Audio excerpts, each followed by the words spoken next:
Philosophical Instructions. An Introduction to Contemporary Islamic Philosophy by Ayatollah Misbah Yazdi.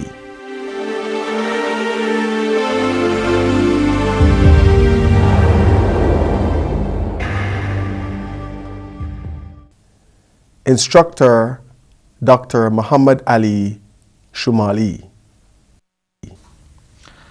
Bismillah ar-Rahman ar-Rahim. Alhamdulillah Rabbil Alameen. Wa sallallahu ala Sayyidina wa Nabiyyina wa Abil Qasim al-Mustafa Muhammad wa ala alihi al-Tayyibin al-Tahirin wa sahbihi al-Muntajabin. In the name of Allah, the Compassionate, the Merciful. Today we discuss lesson 27 about Asalatul Wujud, or fundamentality of existence. In the last session, in lesson 26, we prepared for lesson 27 because we discussed different concepts which are involved. We discussed about the history of this debate.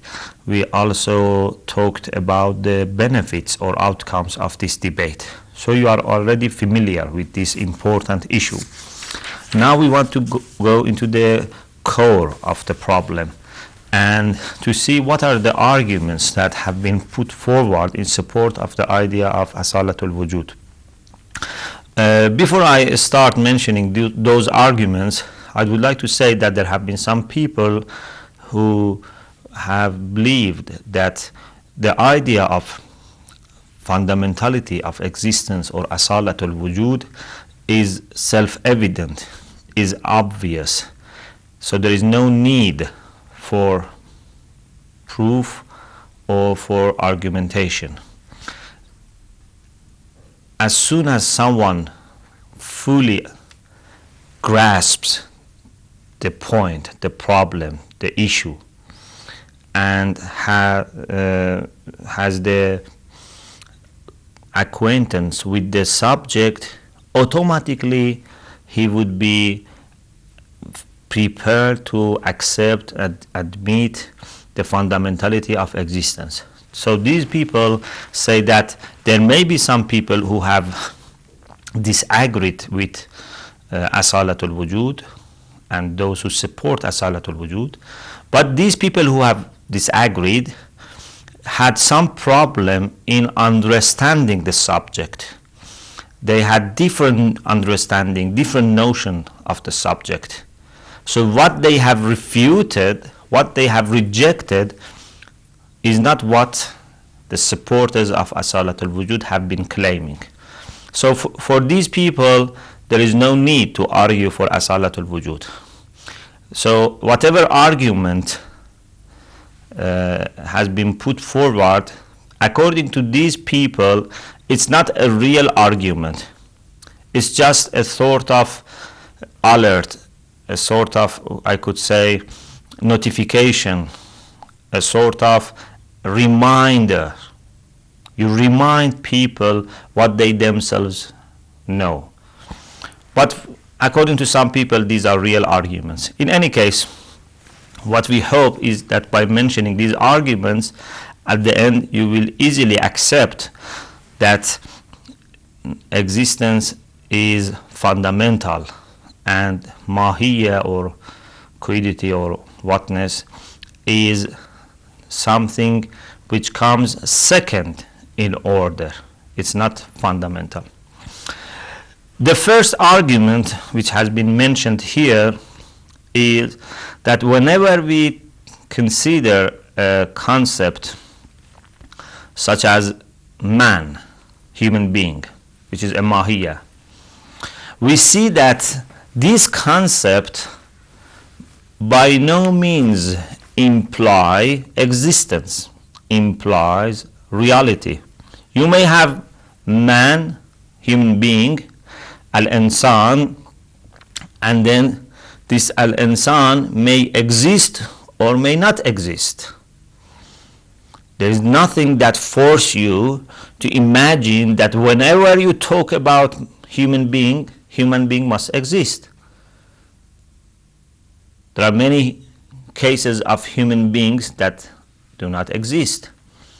and it's possible that all human beings may cease to exist. So there is no implication by the concept of reality, of being, of existence. This shows that there is a distinction between mahiyya and reality. Because if mahiyya was fundamental, if mahiyya was the source of reality, if mahiyya was the thing that firstly and primarily would be indicating and referring to what is there in the real world, then mahiyya always must imply reality. But we see that mahiyya is neutral. Mahiyya may or may not exist. Mahiyya is compatible with both existence and non-existence. So this is a very important argument in support of the fundamentality of wujud. But this is not the case with wujud. Whenever you talk about wujud, if wujud is there, if this concept is actualized, there must be reality. If there is wujud, wujud is real. But if there is mahiyya, no. Mahiyya may or may not be real. This is a very important proof for the argument or for the sake of the argumentation for asalatul wujud. In addition to this first part of the argument, the author adds another point, which is not a second argument, it's just a continuity for the first paragraph, and that is one of the evidence of what we already said in the first argument. He says that, you see, it's possible to negate existence from mahiyya. We say this mahiyya is ma'dum. This mahiyya does not exist. This mahiyya is not real. So it shows that it's not an essential part of mahiyya to be existent. This shows that to exist is something accidental to mahiyya, not essential. So this is a very important argument. I think this is very clear. And this is why a person like Bahmanyar, a famous and well-known student of Ibn Sina, in his well-known work At-Tahsil, says, how is it possible that existence has no reality while existence means reality? How can you say that I have doubt about the reality of existence or the reality of being? What is the meaning of existence or being? Is it anything other than reality? This is why some people have said that this issue is self-evident. This subject does not need any argument or proof. So a person like Bahmanyar, who lived in a time in which the issue of asalatul wujud was not independently addressed, still has clearly said this. And if you remember, we said that peripatetics have spoken in many cases in the way that suggests that they were happy with asalatul wujud. And one of those is Bahmanyar, who was a follower of the school of Masha, like his master Ibn Sina. In objection to this argument, some advocates of asalatul mahiyya, fundamentality of mahiyya, have said, we believe that mahiyya as such is not necessarily real. So they say we accept that. But we say that this is what these people say. We say, as long as mahiyya becomes in touch with the creator, with the originator, then mahiyya turns into something real. So mahiyya by itself is not necessarily real, is not necessarily existent. It may or may not exist. But when the creator comes, the creator makes this mahiyya real. So mahiyya, after being related to the creator or to the originating cause, to the originator, becomes different, becomes real. The answer to this is, what is the role of this creator? Does this creator make mahiyya something different? This is not possible. There is no alteration in mahiyya. A mahiyya either is there or is not there.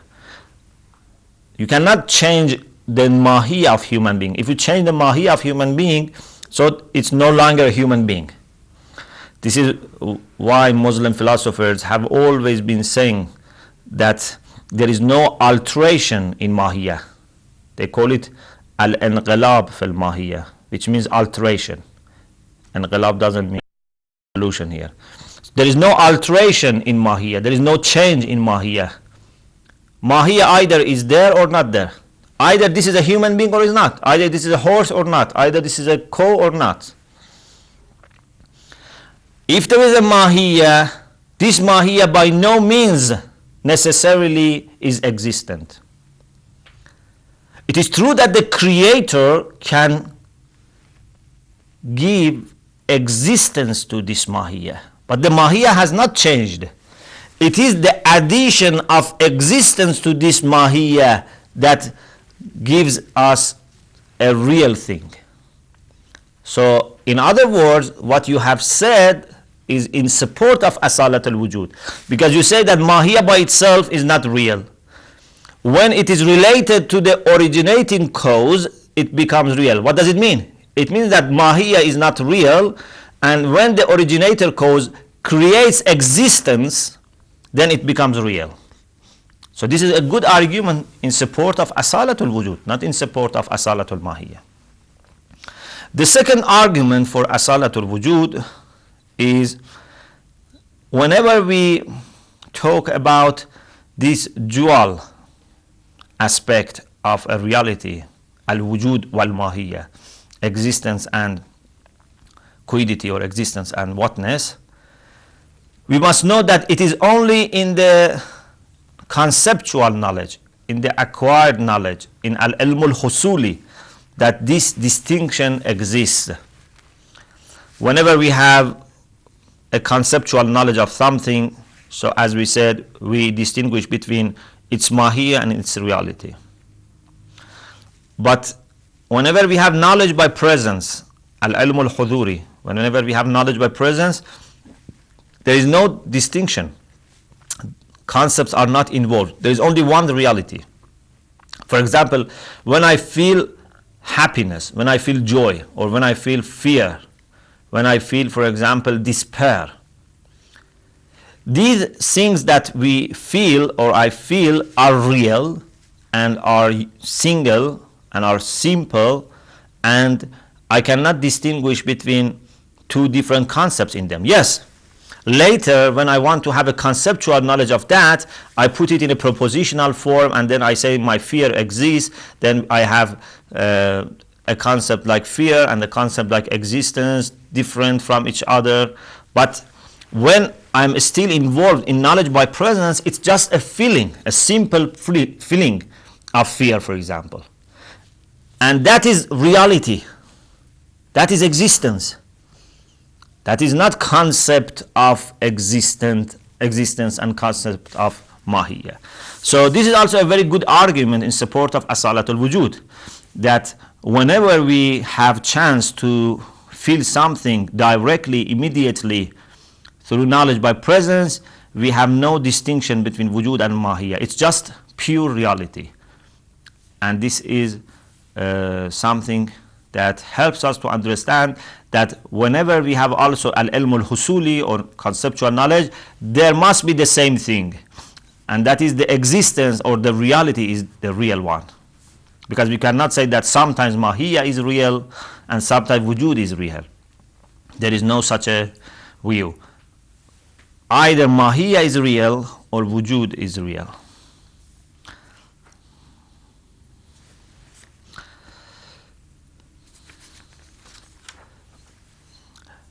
There may be an objection to this argument. Some people may say that, okay, it's true that there is no concept of Mahiyya involved in knowledge by presence. But they may say, okay, there is also no concept of Wujud involved in knowledge by presence. So it's the same with both of them. But I think it's very clear from what we said. We don't need concept of existence. We need the reality of existence. Whenever we have something present to us, like states of our soul, we can understand it through knowledge by presence. So there is one reality. That reality is existence, is being. There is no Mahiyya there. If I want to have a reflection on that being, I may give it a Mahiyya, and also I may give it a concept such as existence. But which one, when it becomes conceptual, which one of these two concepts are the main one, are the most fundamental one? Definitely existence. Why? Because when it was knowledge by presence, it was only existence. There was no Mahiyya involved. And we are concerned with the reality of Wujud, not with the concept of Wujud. The concept of Wujud is just to act as a mirror to help us reach the reality of Wujud. The other argument for Asalatul Wujud is that, as you remember, Mahiyya by itself is universal. Whatever Mahiyya you add to some Mahiyya, if you add 10 or even 100 of different Mahiyya to, for example, a Mahiyya like man, like saying that this man is with this certain color, with this certain height, with this certain weight, with this, for example, certain ability to write, and in this location, in this time. You add many, many things. Still, this is universal. You remember we had this discussion about the individuation of reality. And we said that Mahiyya is always universal. And as Farabi said, and later philosophers accepted that, it's only existence that makes something individuated. Whenever existence comes, it becomes unique. It becomes particular. Okay. The reality is always particular. You cannot find anything in the real world which can be applied to different things. Anything there is one. Anything there is itself or himself or herself. Okay? So, the argument is this. First, we know that everything which is real is particular. Second, we know that Mahiyya is always universal. When we put these two premises together, we realize that Mahiyya is not something which is fundamental. Why? Because the real things are not universal, and Mahiyya is universal. So Mahiyya is not referring to the realities in the first place. Mahiyya is something which is applied to these things accidentally.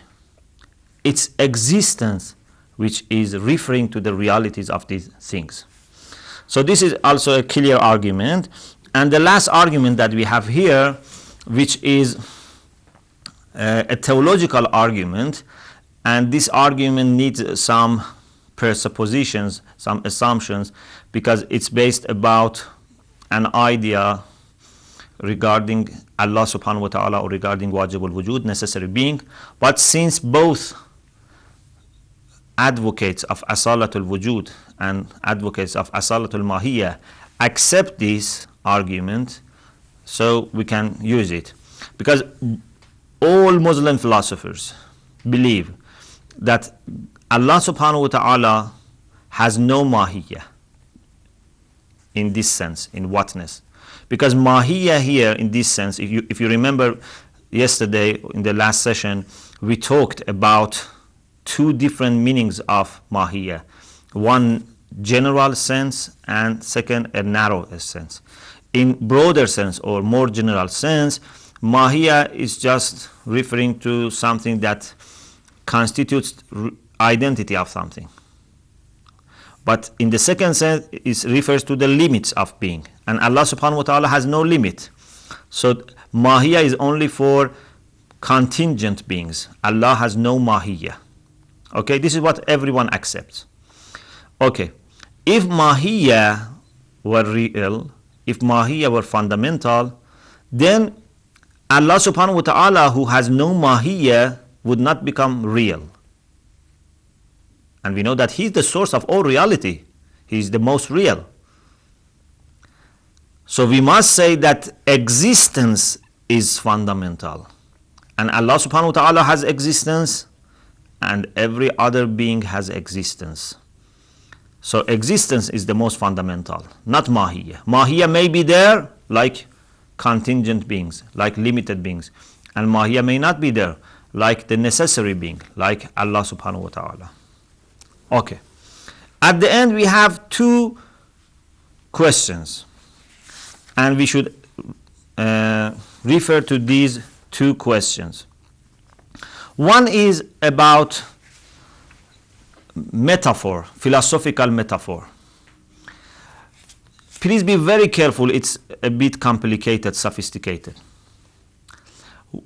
When we say mahiyya is fundamental or not fundamental,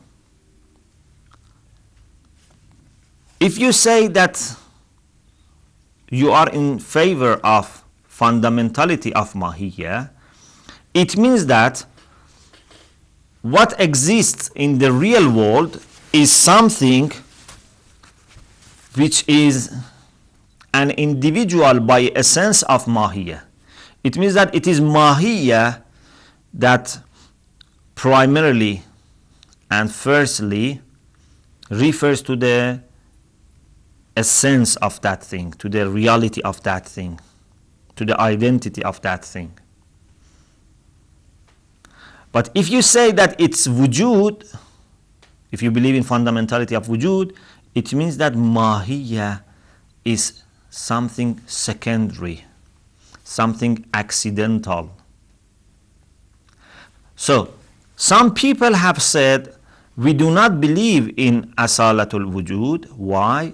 Because we believe that we can say without any difficulty, without any hesitation, that this is a man, this is a book, this is a tree, this is a flower. You may refer to their reality and then apply their mahiyya to them.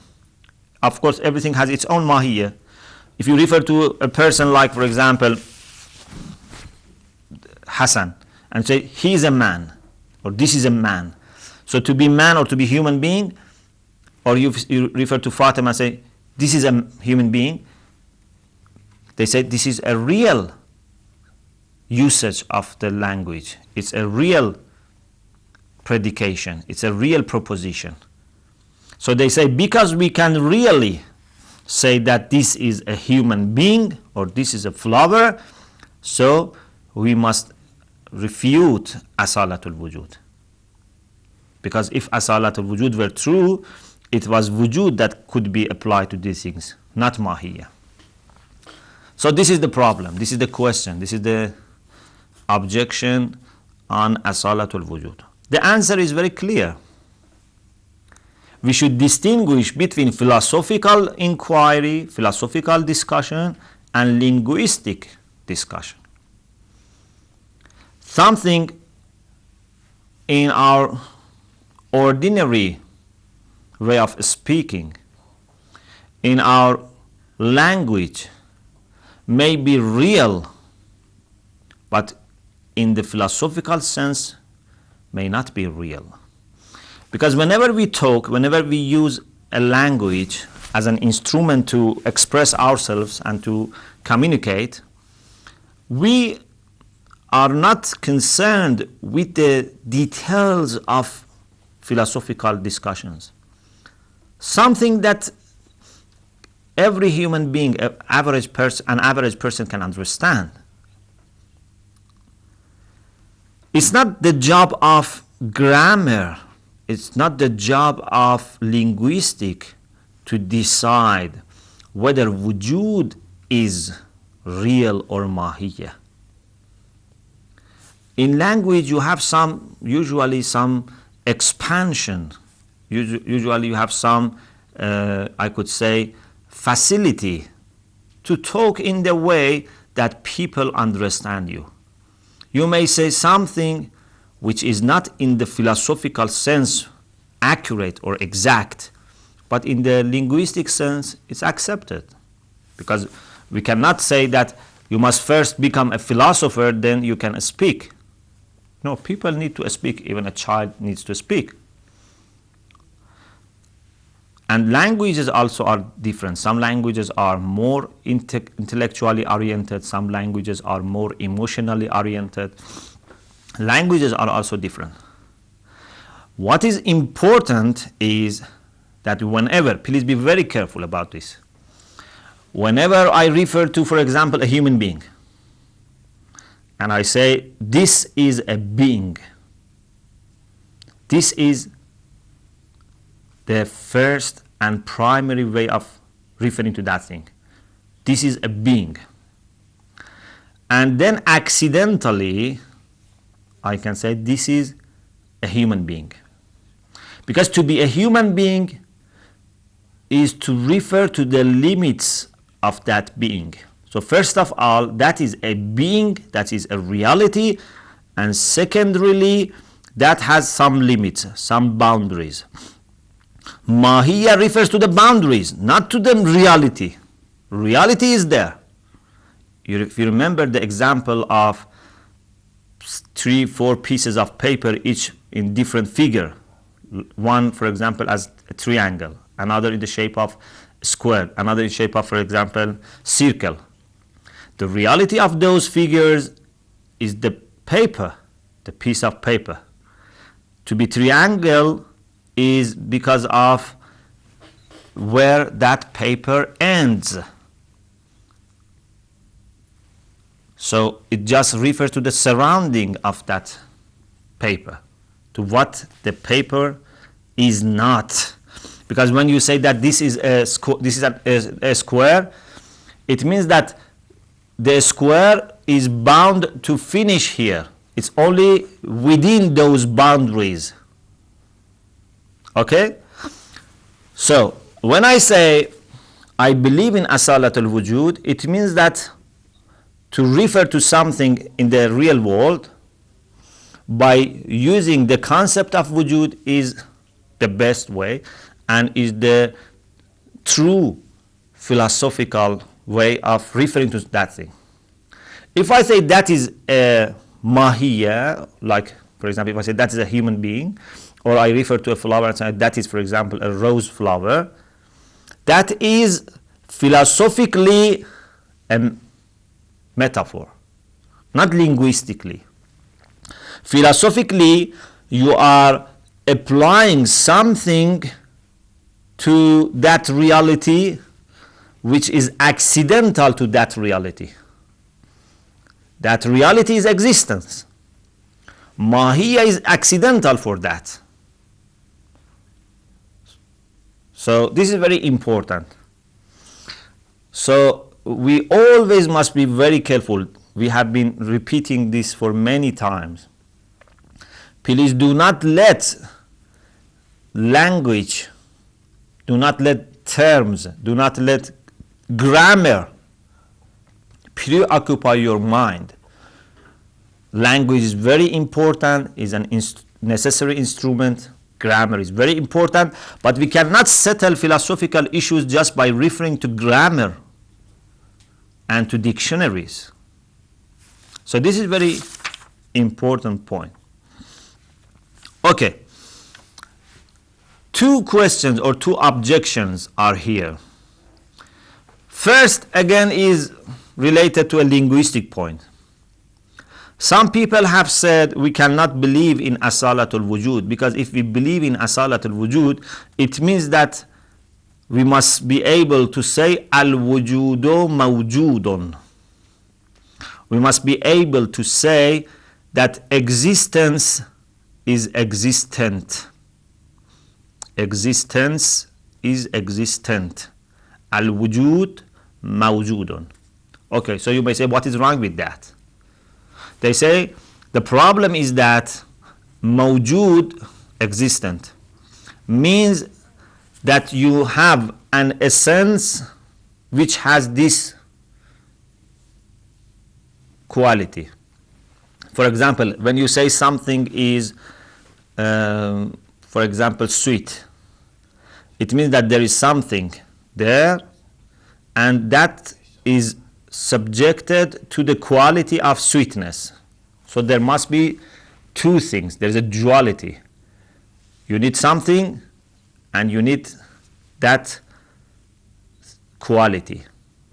So these people say mawjud means shay'un lahul wujud, something which has wujud, which has existence.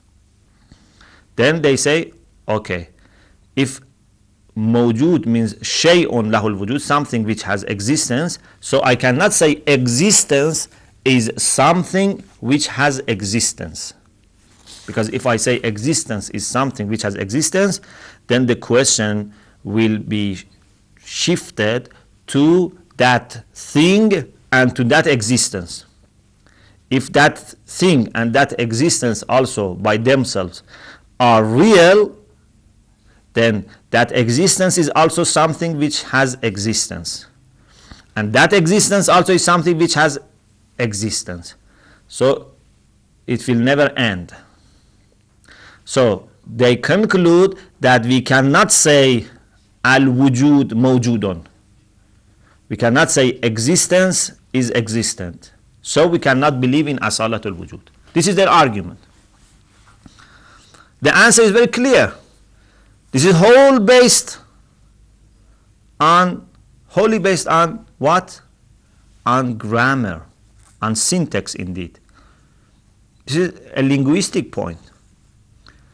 It's not important for us what is the meaning of mawjud in Arabic or existent in English.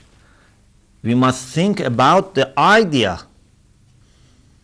Our point is whether wujud or existence is real or not, whatever you call it. You may call it mawjud, you may call it existent, you may say no, the term existent is limited, I should have another term for that. No problem. What we are concerned with is that what is the real thing? Is it mahiyya or wujud? Of course it's wujud. Wujud is reality. Mahiyya is limit of reality. So this is the first answer. The second answer is that even if you are concerned with grammar, there is no problem in grammar. Because mawjud does not mean that necessarily there must be a duality, a distinction there. For example, when you say Allah subhanahu wa ta'ala mawjudun, can you say Allah has an essence and then wujud is accidental to it? No. Allah has no mahiyya. So there is no problem in saying that Allah is mawjud. Or for example, when you say that something is sweet, does it mean that the thing in itself must not have the quality of sweetness, then sweetness must be added to it? No, it's not necessary. Yes, if I said this water is sweet, yes, it means that water is not in itself sweet, and by addition of sugar it becomes sweet. But when I say, for example, sugar is sweet, so sugar by its essence is sweet. So there is no problem even in the linguistic stage. But if we suppose that linguistically there is a problem, it's not important. What is important for us is the meaning, is the concept. The last point here, or the last objection, is some people have said, if we believe in asalatul wujud, it means that individual by essence is wujud. Or in other words, the reality in the external world, this reality, like for example, this table. This table is an individual by essence of being, and an individual by accident of the concept of tableness or its mahiyya, whatever it is. So these people say, this means when you say that this is an individual by essence of wujud, this means that it has no need for a cause. It becomes a necessary being. It becomes essentially and necessarily existent, because you say this is an individual by essence of being. While we know that it is only Allah subhanahu wa ta'ala who is essentially existent, who is necessarily existent. So this is their objection. The answer is that you have not distinguished between two different usage of the term individual by essence or essentially existent. When we say this is an individual by essence of being, this individual by essence is opposite to individual by accident. When I say this table, please be very careful. This table is an individual by essence of existence. It means that it is existent, and accidentally I can say that this is, for example, table. But whenever we talk about wajibul wujud, necessary being or essential being is opposite to being which is caused by something else. So by essence in the second place is in contrast to by other. But by essence in the first case is in contrast to by accident.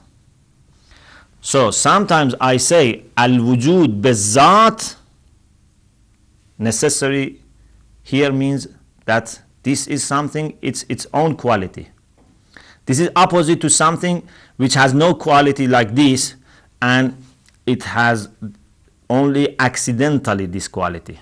So al-wujud bizat in the first place is opposite to al-wujud bil-araz, by essence, by accident. But in the second place, when we talk about Allah subhanahu wa ta'ala as wajib al-wujud, al-wujud bil-zat is opposite to al-wujud bil-ghayr. By essence is opposite to by other. So the whole point is this.